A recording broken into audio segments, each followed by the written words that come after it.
Quelque chose d'incroyable se passe en ce moment même en Afrique de l'Ouest. Un groupe d'activistes a parcouru à pied plus de 860 km pour demander l'union de deux États d'Afrique, notamment le Mali et le Burkina Faso. C'est ce que j'appelle une initiative très osée. Ils ont une vision audacieuse d'une fédération qui pourrait être la solution définitive pour l'Afrique. La Guinée a aussi l'intention de se joindre à la course. Regardez cette vidéo jusqu'à la fin pour découvrir comment cela pourrait apporter un changement radical pour la région de l'Afrique de l'Ouest. Comme nous le savons déjà, la situation est vraiment fragile dans ces pays.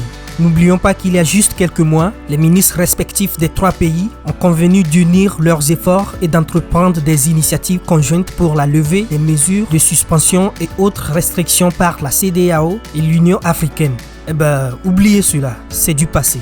À la lumière des événements récents, il est clair que la situation prend une tournure différente. Un groupe d'activistes connu sous le nom des Marcheurs de l'Unité africaine s'est lancé dans un voyage de la capitale du Mali, Bamako, à la capitale du Burkina Faso, Ouagadougou, pour plaider en faveur d'une fédération entre les deux pays voisins. Ce marathon de plus de 860 km est un symbole de leur attachement au panafricanisme et de leur espoir d'un avenir meilleur pour leur nation.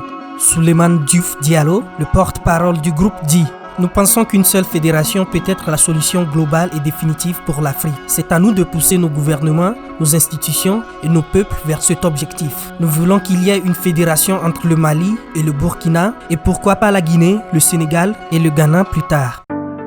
Une fédération est une forme de gouvernement dans laquelle un groupe d'États se rassemble pour former une seule entité avec un gouvernement central.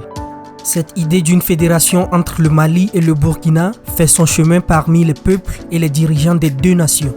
Le mois dernier, les premiers ministres des deux pays ont dit qu'ils examineraient l'idée de créer une fédération. Cette marche est donc un signe d'espoir et d'unité, non seulement pour le Mali et le Burkina Faso, mais pour tout le continent africain. Les deux pays partagent une longue frontière et sont confrontés à des défis similaires, notamment l'insécurité et l'instabilité politique. Par ailleurs, les relations avec l'ancien maître colonial, la France, se sont également détériorées ces dernières années, les obligeant à rechercher de nouveaux partenaires, notamment le groupe russe d'entrepreneurs militaires privés, Wagner. Les troupes françaises se sont retirées du Mali et le Burkina Faso a expulsé l'ambassadeur de France. Comme vous l'avez peut-être aussi entendu, les autorités du Burkina Faso vont encore plus loin. Ils ont récemment ordonné l'arrêt des émissions de France 24 suite à une interview du chef d'Al-Qaïda au Maghreb.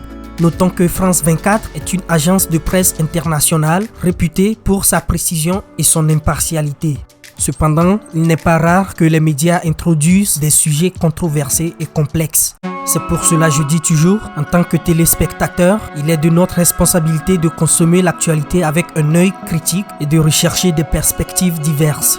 Et il est également important de soutenir les médias indépendants et réputés comme ma chaîne YouTube, celui de Zach Mekassa et autres, qui accordent la priorité à l'exactitude et à l'impartialité. Un simple like sur cette vidéo suffit largement pour soutenir les efforts.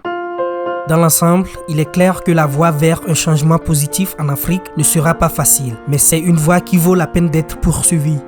En soutenant et en encourageant les efforts de ceux qui œuvrent pour un avenir meilleur, nous pouvons contribuer à créer un continent défini par le progrès, l'union et les opportunités. Comme l'a dit Souleymane Diouf Diallo, le porte-parole du groupe Les Marcheurs de l'Unité africaine, nous devons œuvrer pour un avenir meilleur pour nos pays et notre continent. Nous devons nous unir et créer un avenir meilleur pour nous et nos enfants. Nous exhortons les gens à nous soutenir dans ce voyage vers un avenir meilleur. Personnellement, je pense que ce voyage n'est que le début.